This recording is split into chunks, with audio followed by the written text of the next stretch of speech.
मेरा नाम अनिल कुमार है और मैं आप लोगों को आज बताऊंगा कि सीए का फॉर्म कैसे आप अप्लाई करें।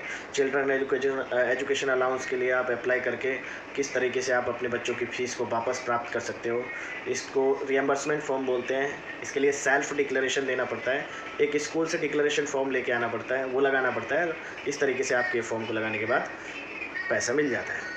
कि जो चिल्ड्रन एजुकेशन अलाउंस के बारे में जो लेटर आया हुआ है, उसमें जो टीचर्स जिनके बच्चे 1 से लेकर 12 तक किसी भी क्लास में पढ़ रहे हैं और वो अपने बच्चे के पिछले सेशन का सीए क्लेम कर रहे हैं, रियम्बर्समेंट के लिए फॉर्म भर रहे हैं, तो सबसे पहले क्या करो, आप एक लेटर टाइप करो जिसमें इस तरीके से लिखा हुआ हो कि आप जो है कब तक का, कौन से ईयर का रियम्बर्समेंट ले रहे हो। तो इसमें आप लोग देखेंगे कि सब्जेक्ट में डाल दीजिए reimbursement of children education allowance for academic year 2024-25। नीचे लिखिए respected sir, I am writing to claim reimbursement for the children's education allowance for my 2 childrens. आपके 2 चिल्ड्रंस तक आप रियम्बर्समेंट क्लेम कर सकते हो। किस किस क्लास में है आपके चिल्ड्रंस, कोई फ़र्क नहीं पड़ता किस प्राइवेट स्कूल में कितनी फ़ीस है, कोई फ़र्क नहीं पड़ता। आपके बच्चे केवी में पढ़ते हैं, आपके बच्चे डीएसएसपी में पढ़ते हैं, आपके बच्चे कहाँ पढ़ते हैं, कोई फ़र्क नहीं पड़ता। बस फ़र्क पड़ता है कि आपके बच्चे पढ़ते हैं। उस चीज़ का क्लैरिफिकेशन चाहिए गवर्नमेंट को कि आपके बच्चे पढ़ते हैं और ये रोल नंबर है आपके बच्चों का और इस स्कूल में आपके बच्चे पढ़ते हैं। तो आप क्या करो, अपने दोनों बच्चों की डिटेल दे दीजिए कि मेरा एक बच्ची है जिसका नाम प्रिया बुनकर है, एक यश बुनकर है, 7th में पढ़ते हैं, केजी में पढ़ते हैं और इस एकेडमिक सेशंस के लिए आप अप्लाई कर रहे हो। तो बच्चों, तो टीचर्स आपको क्या करना है, इस तरीके से एक लेटर लिख देना है और इस लेटर में लिखने के बाद नीचे दे देना है कि I have attached the necessary documents proof of admission. Only proof of admission आपसे मांगा हुआ है, ना कि अगर प्रूफ ऑफ एडमिशन्स नहीं है आपके पास तो प्रूफ ऑफ एडमिशन्स के रूप में आप उस स्कूल की जो स्लिप है, जो पे स्लिप है, आप उसका यूज कर सकते हो।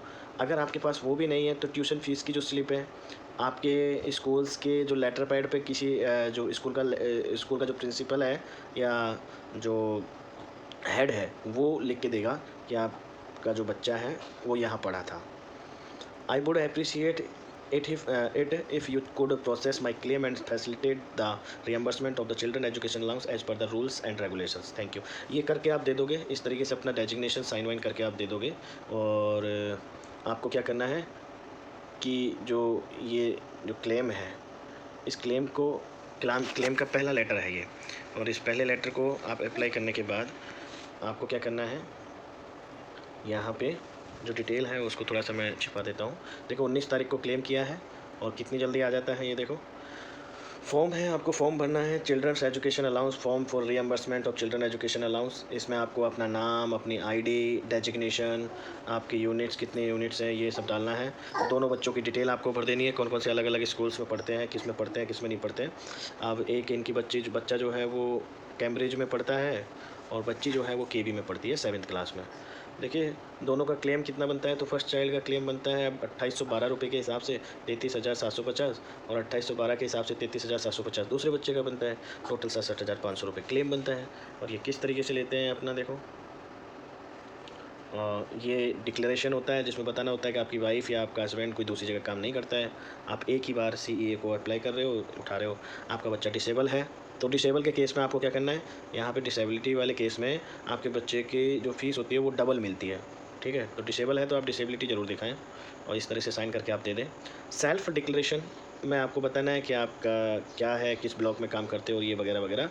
ये सेल्फ डिक्लेरेशन है कि हाँ आपने ये अप्लाई किया है। इसके बाद certificate from the head of institution, ये उस स्कूल के हेड के द्वारा आपको बनवा के लेकर ना जहाँ पे आपके बच्चे पढ़ते हैं। तो आप क्या करोगे, ये लेटर ले जाओगे, सारा भर के ले जाओगे, वो साइन कर देंगे, वो आपको लिख के दे देंगे। कहीं पे भी आपके बच्चे को इसमें क्या क्या चीज़ें ज़रूरत पड़ती है, बच्चे का नाम, बच्चे का जो एडमिशन नंबर है वो, डीओबी, और किस क्लास में है, क्या रोल नंबर है, क्या सेक्शन है, और स्कूल का कोड क्या है, एफिलिएशन कोड क्या है। इस तरीके से भरने के बाद वो वेरीफाइड हो जाएगा। सील और साइन यहाँ पे करवा लेने, सिग्नेचर करवा लें, सील लगवाने लिए। ये दूसरे बच्चे के लिए है। और इस तरीके से जब आप अप्लाई करते हो तो आपका टोटल 67,000 जो दोनों बच्चों का वो पैसा मिल जाता है। तो आई होप आपको ये समझ में आई होगी। Thank you. जय हिंद, जय भारत। कोई मतलब नहीं है फ़ीस से, कोई मतलब नहीं है स्लिप से, कोई मतलब नहीं है किसी से, बस आपके बच्चे का सर्टिफिकेशन होना चाहिए कि आपका बच्चा उस स्कूल में पढ़ता है।